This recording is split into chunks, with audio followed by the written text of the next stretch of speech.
Voyage of the Dawn Treader, Chapter 6, The Adventures of Eustace.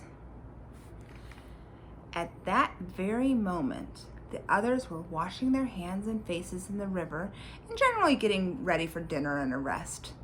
The three best archers had gone up into the hills north of the bay and returned laden with a pair of wild goats that they were now roasting over the fire. Caspian had ordered a cask of wine ashore, strong wine of Archland, which had been mixed with water before you drank it, so there would be plenty for all. The work had gone well so far, and it was a merry meal. Only after the second helping of the goat did Edmund say, "Where's that blighter Eustace?" Meanwhile, Eustace stared round the unknown valley. It was so narrow and so deep, and the precipices which surrounded it were so sheer that it was like a huge pit or trench. The floor was grassy, though strewn with rocks, and here and there Eustace saw burnt black patches, like those that you see on the sides of the railway embankments on a dry summer. About 15 yards away from him was a pool of clear, smooth water. There was, at first, nothing else at all in the valley. Not an animal, not a bird, not an insect. The sun beat down, and the grim peaks and horns of the mountains peered over the valley's edge. Eustace realized, of course, that in the fog he had come down the wrong side of the ridge, so he turned at once to see about getting back. But as soon as he looked, he shuddered.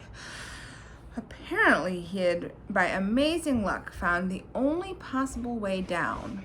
A long green spit of land, horribly steep and narrow, with precipices on either side. There's no other possible way of getting back.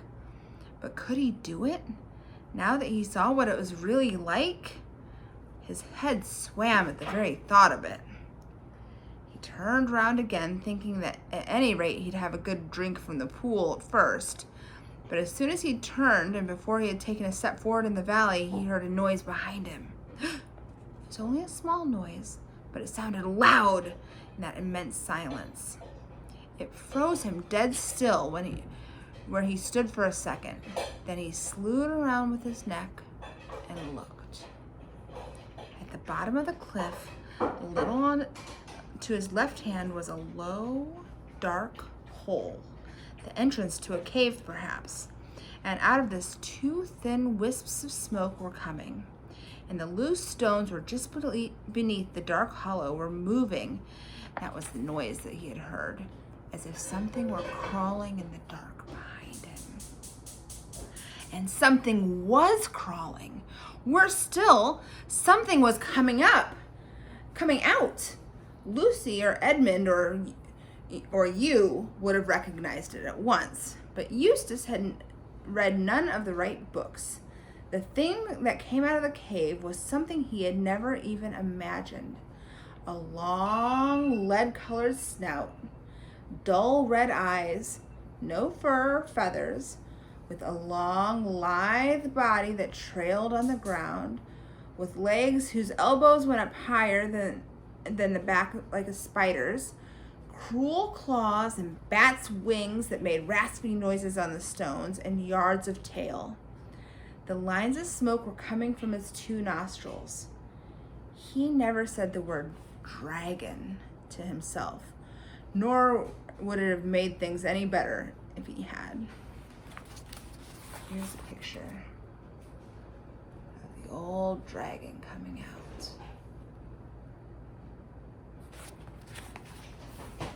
But perhaps if he had known something about dragons, he would have been a little surprised at the dragon's behavior. It did not sit up and clap its wings, nor shoot out a stream of flame from its mouth. The smoke from its nostrils was like the smoke of a fire that would not last much longer. Nor did it seem to have noticed Eustace. It moved very slowly towards the pool, slowly and with many pauses. Even in his fear, Eustace felt that this was an old, sad creature. He wondered if he dared make a dash for the ascent, but it might look round if he made any noise. It might only come more to life, perhaps it was only shamming. Anyway, what was the use of trying to escape by climbing from a creature that could fly? So here's the dragon slowly trying to make its way to the pool. It reached the pool and slid its horrible scaly chin down over the gravel to drink. But before it had drunk, there came a great croaking or clanging cry, and after a few twitches and convulsions, it rolled round on its side and lay perfectly still, with one claw in the air. A little dark blood gushed from its wide-open mouth, and the smoke from its nostrils turned black for a moment and then floated away, and no more came. For a long time, Eustace did not dare to move. Perhaps this was the brute's trick, a way of luring travelers to their doom. But no one could wait forever. He took a step or two nearer, then 2 steps, halted again. The dragon remained motionless. He noticed, too, the red fire had gone out of its eyes. At last he came up to it. He was quite sure now that it was dead. With a shudder, he touched it, but nothing happened. The relief was so great that Eustace almost laughed out loud. He began to feel as if he had fought and killed the dragon instead of merely seeing it die. He stepped over it and went to the pool for a drink, but the heat was getting unbearable. He was not surprised when he heard the peal of thunder. Almost immediately after the sun disappeared and before he had finished his drink, big drops of rain were falling. The climate of the island was a very unpleasant one. In less than a minute, Eustace was wet to the skin and half blinded with such rain. Play with your dog, your lamb. Sorry about that. He was so half blinded with rain as one never sees in Europe. There was no use trying to climb out of the valley as long as this lasted. He bolted to the only shelter in sight, the dragon's cave. And there he lay down and tried to catch his breath. Most of us knew what we should expect to find in the dragon's lair, but as I said before, Eustace had read only the wrong books. They had a lot to say about exports and imports and governments and drains, but they were weak on dragons. That is why he was so puzzled at the surface on which he was lying. Parts of it were too prickly to be stones and too hard to be thorns, and there seemed to be a great many round, flat things that all clinked when he moved. There was light enough at the cave's mouth to examine it by, and of course Eustace found it to be what any of us would have told him in advance: treasure. There were crowns, those were the prickly things, coins, rings, bracelets, ingots, cups, plates, and gems.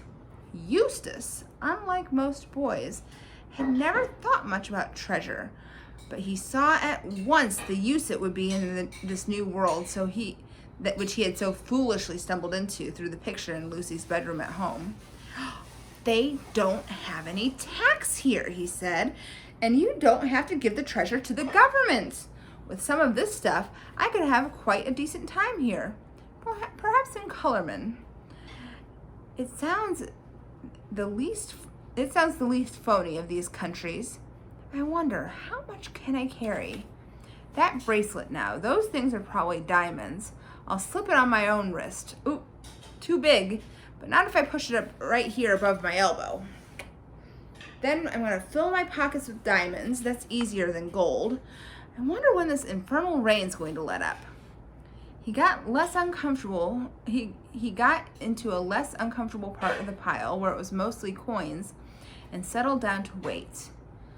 But a bad fright when once it was over, especially a bad fright following the mountain walk, leaves you very tired, and Eustace fell asleep.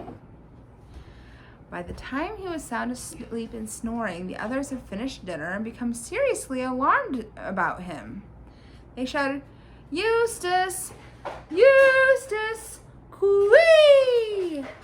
till till they were hoarse and Caspian blew his horn. He's nowhere near, or he'd have heard that, said Lucy with a white face. Confound the fellow, said Edmund. What on earth did he want to slink away like that for? Well, but we must do something, said Lucy. He may have gotten lost, or fallen into a hole, or been captured by savages. Or killed by wild beasts, said Drinian. And a good riddance if he has, I say, muttered Rince. Master Rince, said Reapy Cheep, you never spoke a word that became you less. That creature is no friend of mine, but he is of the Queen's blood. And while he is one of our fellowship, it concerns our honor to find him and to avenge him if he is dead. Of course we've got to find him if we can, said Caspian wearily. That's the nuisance of it. It means a search party and endless trouble. Bother Eustace. Meanwhile, Eustace slept and slept. And slept. What woke him was a pain in his arm. The moon was shining in the mouth of the cave, and the bed of treasure seemed to have grown much more comfortable. In fact, he could hardly feel it at all.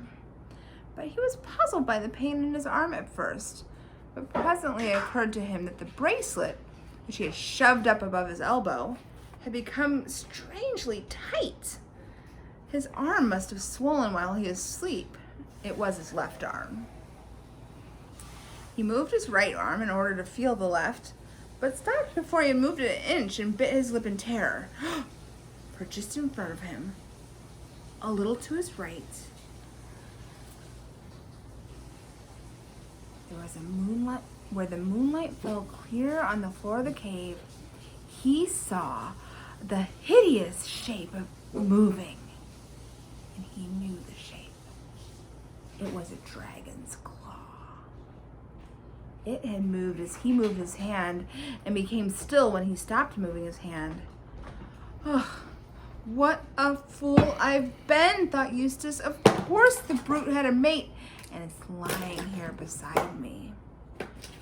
For minutes, he did not dare move a muscle. He saw two thin columns of smoke going up before his eyes, black against the moonlight. Just as there had been smoke coming from the other dragon's nose before it had died.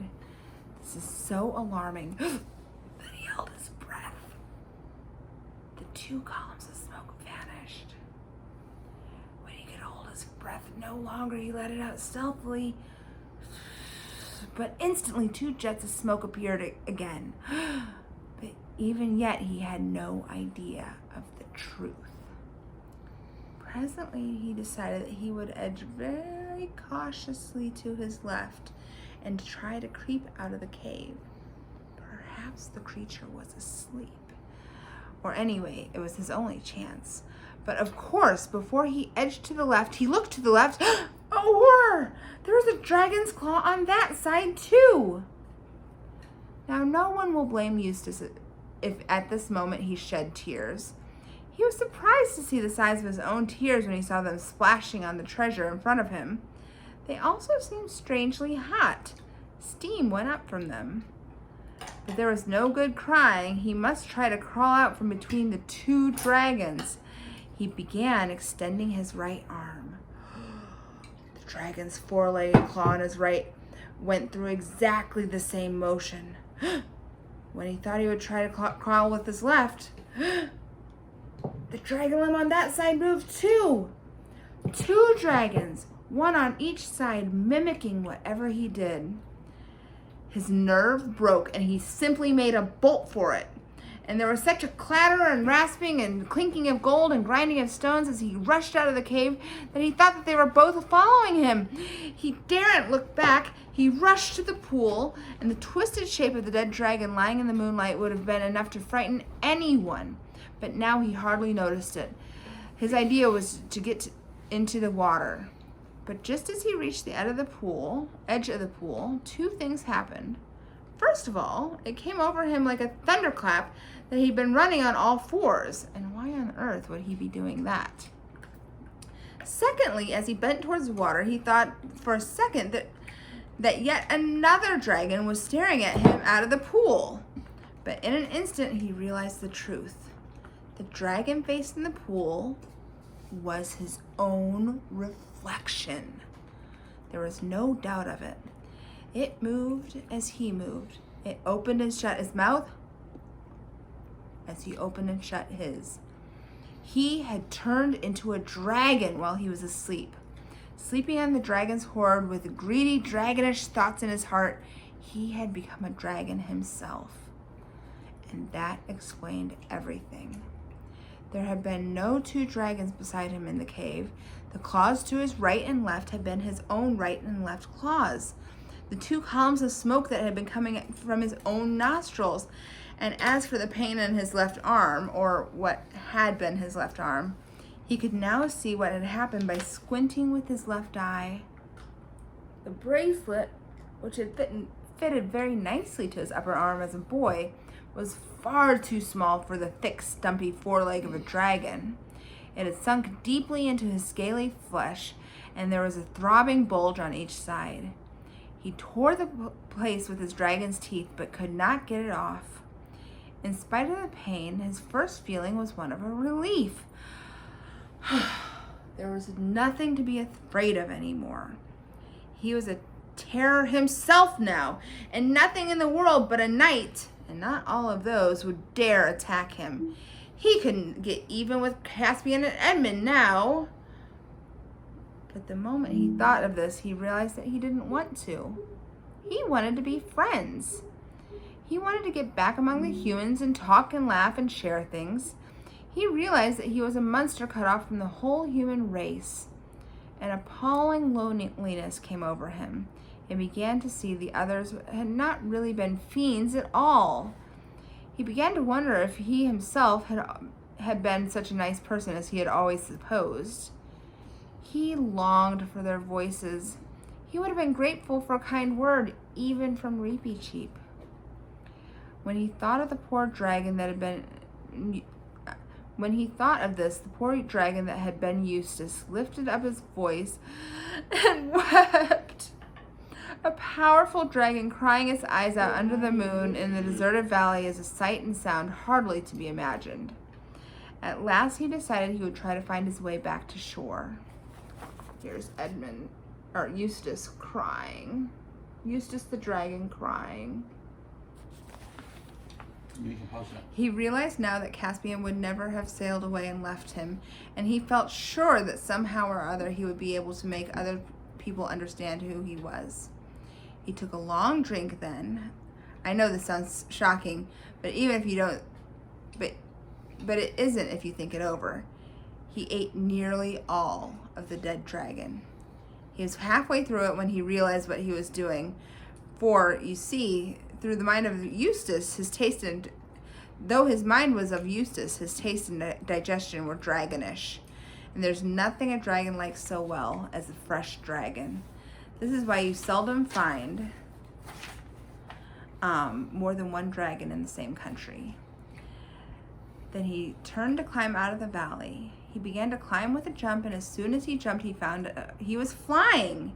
He had quite forgotten about his wings, and it was a great surprise for him, the first pleasant surprise he had had in a long time. He rose up high in the air and saw the innumerable mountaintops spread out beneath him in the moonlight.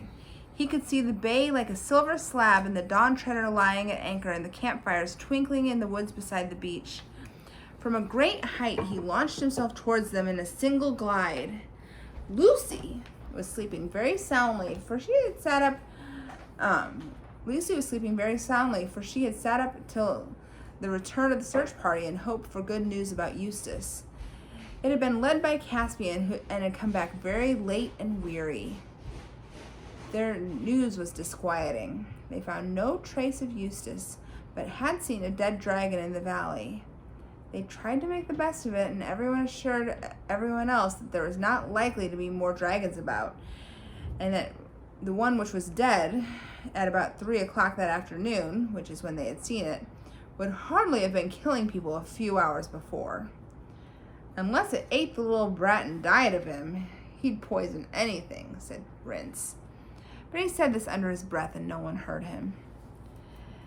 And later that night, Lucy had wakened very softly and found the whole company gathered closely together and talking in whispers. "What is it?" said Lucy. "We must all show great constancy," Caspian said. "A dragon has just flown over the tree tops and lighted on the beach.